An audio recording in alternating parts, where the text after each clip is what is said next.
Hello everyone, welcome to this video. My name's Hayden. If you don't know who I am, I've been selling for about 4 years now. What was that? If you don't know who I am, I jumped out my seat then. I've been selling for about 4 years now, and I do hundreds of thousands UK and USA. I do online arbitrage in the USA, and I do my own brand in the UK. So in this video, I want to talk about Q4. So last Q4 I did 85,000 or something like that, about 85,000 in my UK sales and about 15,000 USA. I only just started the USA back then. I think this year we will do, maybe, hard to say, between UK and USA 250,000 just in maybe end of November, December time. That's the plan.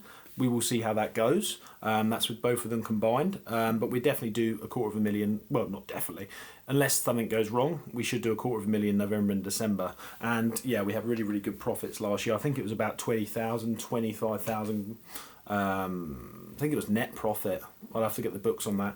Last year in December alone. So I want to talk about that. I want to talk about how to prepare for a Q4, and I think I'm credible enough to talk about that with these results that I've managed to get, and it's definitely the best time of the year for Amazon sellers that especially sell sort of any products that can be gifted to people for sure. But generally the whole website, the whole Amazon e-commerce site just gets an uplift in sales depending on generally no matter what you sell. So yeah, without further ado, let's dive in. I'm just going to literally just say that I have got a sponsor for this, and then you can get a 2-month free trial for Sellerboard below, which tracks all profits. The profit that I just said we made, I tracked all that on Sellerboard, and you can get a 2-month free trial to Sellerboard below. You can also get refunds on Sellerboard, reimbursements that Amazon owe you. So definitely go and check that out. 2-month free trial below. If you don't like it, there's no credit card required, so you don't have to carry on with it.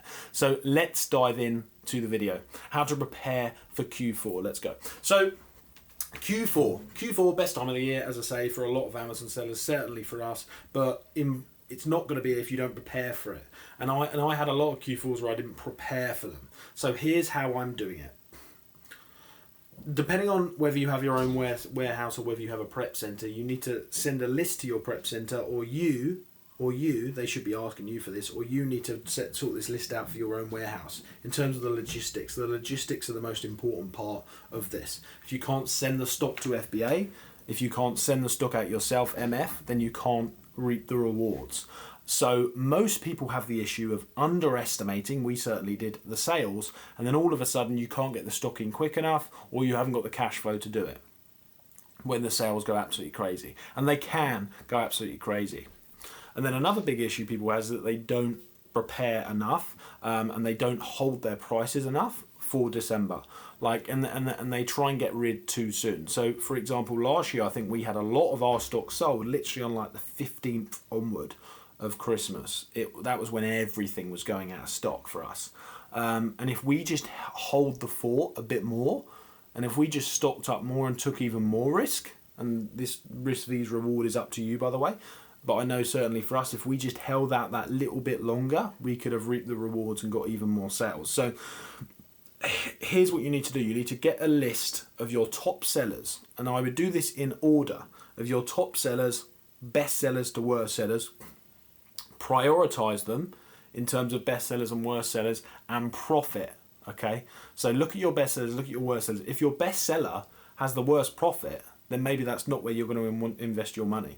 Where are you getting the best return on investment? Where are you getting the best margins? Where are you getting the best profit from? And where are you getting the most sales from? You need to get yourself a list maybe of the top 5 or the top 10 products if you do your own branded stuff. Or if it's online arbitrage, you need to be getting your own list of good selling products as well that you think are going to sell in Q4. You can have a look back at keeper graphs of the history of what sold really well in Q4 and make sure you're holding your prices. Once you've got that list, you then need to start prioritizing that. And as I say, this is when you need to start looking at your return on investment. What is going to give you the best return? Because if you're like me, you've probably got limited spending. We're probably going to spend 50 grand on, in the next 6 weeks on stock to prepare for Q4. And then as our disbursements come back to us once Q4 starts, we will then invest as much as we possibly can back in. And we'll be monitoring it on a weekly basis. That's the other thing we're going to do. So we will have our list, and in priority order, we will be restocking. So let's say my biggest seller last year sold 3,000 in Q4.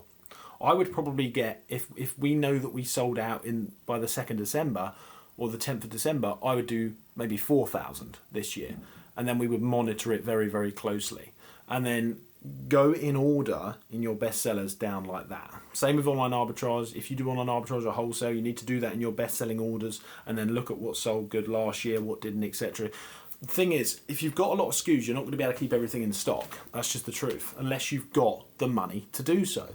But a lot of people don't, and that's when the investment is so important. I'm looking at outside investment now just to help us to stay in stock over Q4, but there's pros and cons to that as well. Get your list, get it in order, and then start allocating how many thousands or hundreds or tens of units you're going to get for each SKU. And then do that all the way to your bad sellers. That's what I'm doing.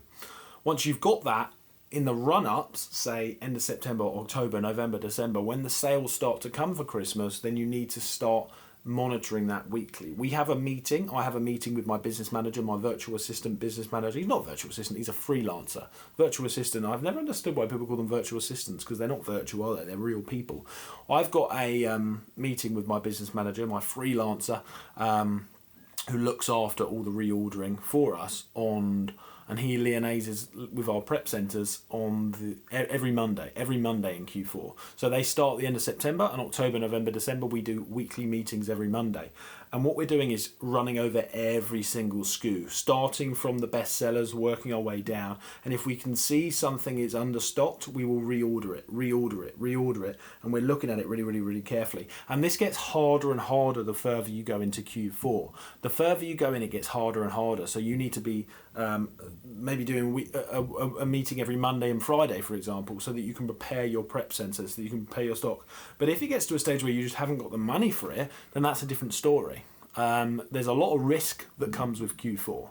Like if we sent 50,000 worth of stock in and then our account got restricted, we sell a lot of dated products. So if they went out of date and we didn't get our account back for 6 months, this is worst case scenario. We've essentially lost that investment. So it depends the risk fees reward. Always look at the risk fees reward. Always look at the amount of risk you're willing to take. But the rewards can be great. You should be holding your prices. If you do your own products, you should be putting your prices up. If you do online arbitrage, you should be holding out your prices depending on your cash flow, depending on how much you want to turn over. You should be holding your prices. Sometimes sales can come on the 15th of December and go absolutely crazy. It usually does. Sometimes up until after Boxing Day. Sometimes January is really good as well, because a lot of sellers have sold out of stock and people haven't managed to restock in time. So the demand is a lot higher than what is actually available on the site. So that's why this year we're going to be taking a lot more risk. We're going to be overstocking so that we've got stock for January when other sellers don't, hopefully. And we can also reap the rewards in that sort of 10th to 15th of December to the 25th of December where the sales go absolutely crazy. So that's how we're preparing for Q4. That's how we do Q4. Don't know why I did that. And I hope you enjoyed the video. Make sure you check out the sponsor, as I say, Sellable. Get that 2-month free trial. It's really cool. And I will see you in the next video. Make sure you like, subscribe. See you in the next video.